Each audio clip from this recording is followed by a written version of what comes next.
बिस्मिल्लाहिर्रहमानिर्रहीम। अस्सलाम वालेकुम मेंबर्स व्यूअर्स, होप सब खैर खैरियत से होंगे। आज की वीडियो में जी डिस्कस कर लेते हैं, एक तो कुछ थोड़ा सा ऑयल सेक्टर को डिस्कस कर लेते हैं जिसमें अच्छा खासा पोटेंशियल है आने वाले दिनों में।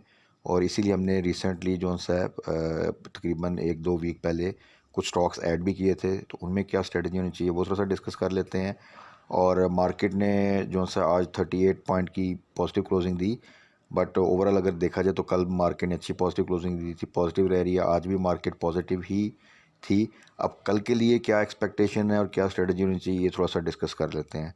तो मार्केट के हवाले से देखें, पॉलिटिकल साइड पे तो आपको पता है जो न्यूज़ चल रही हैं और उसको थोड़ा सा वॉच करते रहना है, क्योंकि उसका डेफिनेटली एक इम्पैक्ट आएगा। बट अभी लग ये रहा है कि जब तक के बजट नहीं आता शायद चीज़ें इसी तरह अभी कोई एग्रेसिव किस्म का लॉन्ग मार्च या धरने की इस तरह की कोई कॉल तो नहीं लग रही। लेट्स सी, वो चीज़ें जैसे ही कोई उसमें डेवलपमेंट होगी तो उसको फिर अकॉर्डिंगली हमें अपनी स्ट्रेटजी को थोड़ा सा चेंज करना पड़ेगा।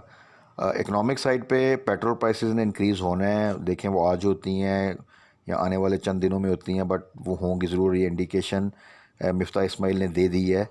तो इस पूरे सिनेरियो में अगर देखें, लास्ट टाइम भी जब प्राइस इंक्रीज़ हुई तो ओवरऑल तो इन्फ्लेशन पे इम्पेक्ट पड़ता है, कॉस्ट ऑफ प्रोडक्शन जो सी है वो इंक्रीज़ होती है, ओवरऑल इकॉनमी के लिए अच्छा नहीं है।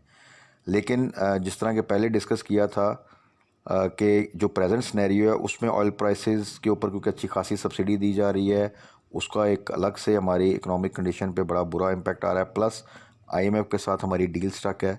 तो इसीलिए जब देखें कि इतना बड़ा इंक्रीज़ किया, जो 30 रुपीज़ के करीब इंक्रीज़ किया था, उसके बावजूद जो सा मार्केट ने अगले दिन बड़ा ही पॉजिटिव मोमेंटम जो सा वो बनाया और एग्रेसिवली बाइंग जो सा आपने देखी।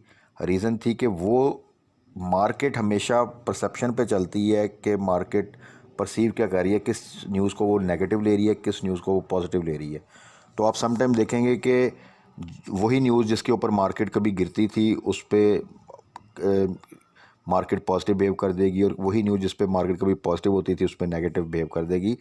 वो रीज़न ये होती है कि उस वक्त मार्केट के परसेप्शन में वो न्यूज़ पॉजिटिव होती है जिसको कुछ अर्सा पहले हम नेगेटिव जो है वो कंसिडर करते हैं, या इवन मार्केट नेगेटिव कंसिडर करती है।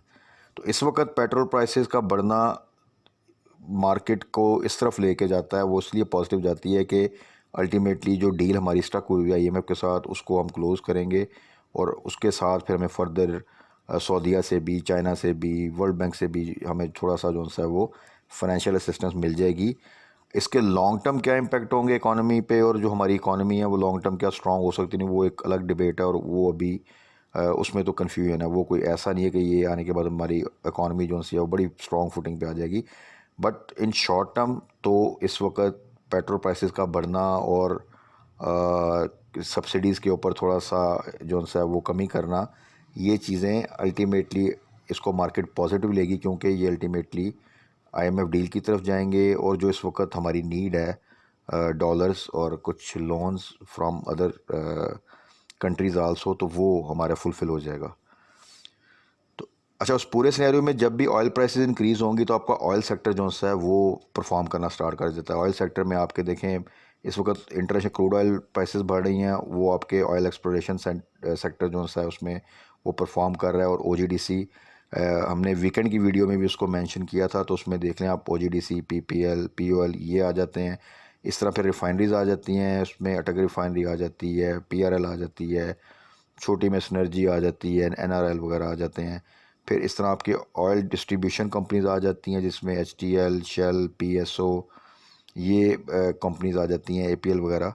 सो ऑयल सेक्टर में आपके ये जो तीन आगे सब डिवीजन्स हैं, इसमें थोड़ा सा एक रैली जो सी है वो बन जाती है। और क्योंकि आगे ऑयल प्राइसेस इंक्रीज़ होनी है तो आप मज़ीद एक्सपेक्ट कर सकते हैं कि ये अच्छा परफॉर्म करेंगे। और उसमें एक ये भी फैक्टर है कि ऑलरेडी बहुत ज़्यादा अच्छी प्राइस पे अवेलेबल है, ऑलरेडी काफ़ी ज़्यादा करेक्शन कर चुके हैं। यानी कि ऐसा नहीं है कि अभी हाई साइड पे हैं और इनमें डिप का चांस है, ऑलरेडी क्योंकि लो साइड पे हैं, और प्लस न्यूज़ भी जो सी इनको फेवर कर रही है, तो इनमें एक अच्छा पोटेंशियल है। तो आईटी सेक्टर के साथ साथ ऑयल सेक्टर पे भी थोड़ा फोकस रखें। आईटी सेक्टर में माशाल्लाह हमने अच्छा गेन किया लास्ट वीक में, उसको टारगेट किया था, और पूरी स्ट्रेटजी हमने जो सी है वो डिस्कस की थी, और वीकेंड की वीडियो में भी डिस्कस की थी। तो आप वीकेंड की वीडियो में भी जो स्ट्रेटजी डिस्कस की थी आईटी सेक्टर की, उसी को फॉलो करें। तो ऑयल सेक्टर में क्या स्ट्रेटजी है इसको थोड़ा सा डिस्कस कर लेते हैं। तो उसमें सबसे पहले तो देखें ओजीडीसी को हमने टारगेट किया था जब ये 80 से बिलो था, और 80 से बिलो बहुत ज़बरदस्त प्राइस है जहाँ पे इन एनी केस इसमें एंट्री बनती है, चाहे न्यूज़ हो या ना हो, वो बड़ी ही अच्छी प्राइस है।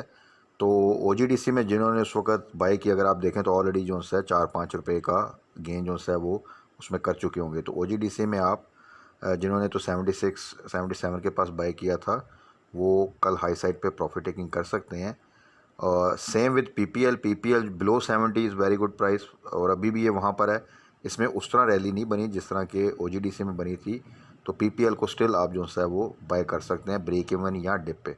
तो ये आने वाले दिनों में जैसे ही फिर ये फर्दर जंप करे 70 प्लस पे जाए, 75-76 के पास, तो वहाँ पे आप प्रॉफिट टेकिंग कर सकते हैं।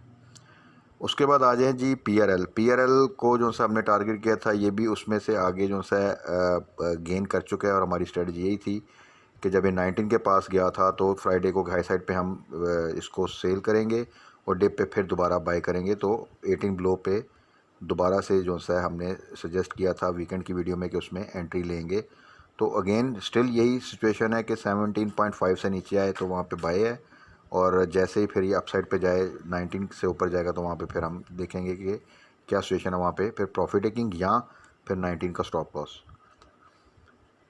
सेम आ जाए आप शेल की तरफ, शेल स्टिल अभी उन रेट्स पर है। शेल के साथ आप पीएसओ को भी कंसिडर कर सकते हैं, ये दोनों अभी उन रेट्स पर हैं कि जहाँ पे आप इनको ब्रेक इवन या डिप पे एंट्री ले सकते हैं। थोड़ा सा होल्ड करेंगे तो इंशाल्लाह ताला आगे अच्छा गेन मिलेगा, अच्छी मूवमेंट इनमें एक्सपेक्टेड है।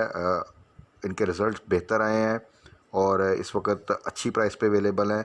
सो जो ऑयल सेक्टर में अगर आप शेल और पीएसओ दोनों में से किसी को भी या दोनों को कंसिडर करना चाहें तो आप कर सकते हैं।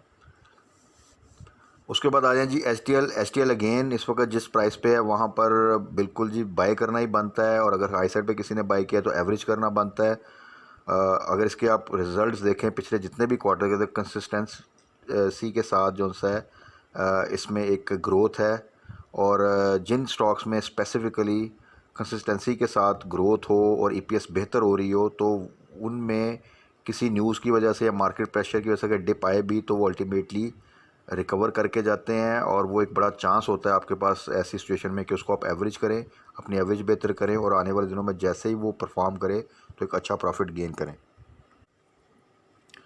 तो एच भी आप स्टिल जो है वो लॉन्ग टर्म बेसिस के लिए भी रख सकते हैं, और एटलीस्ट इसकी जो हमने टारगेट किया हुआ था वो जून क्लोजिंग तक, तो इसको आपने होल्ड करना है। तो इंशाल्लाह ताला जो इसका जून रिज़ल्ट आएगा उससे पहले एक अच्छी रैली एक्सपेक्टेड है।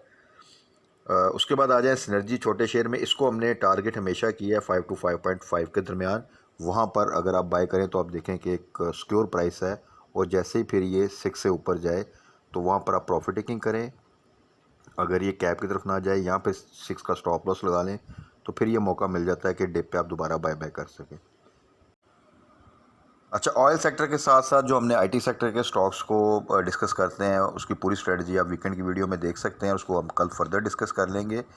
अभी जो स्ट्रेटजी थी, जो प्राइसेस हमने डिस्कस की थी, जहाँ पे बाय बनता है वो उन्हीं रेट्स पर हैं, तो वहाँ पर आप स्टिल उनको बाय कर सकते हैं, और हाई साइड पे उनकी प्रॉफिट टेकिंग के भी हम अक्सर जो से हैं वो टारगेट जो है वो डिस्कस करते रहते हैं, शॉर्ट टर्म भी, शॉर्ट ट्रेड के लिए भी, और जो मीडियम टर्म टारगेट्स हैं वो भी।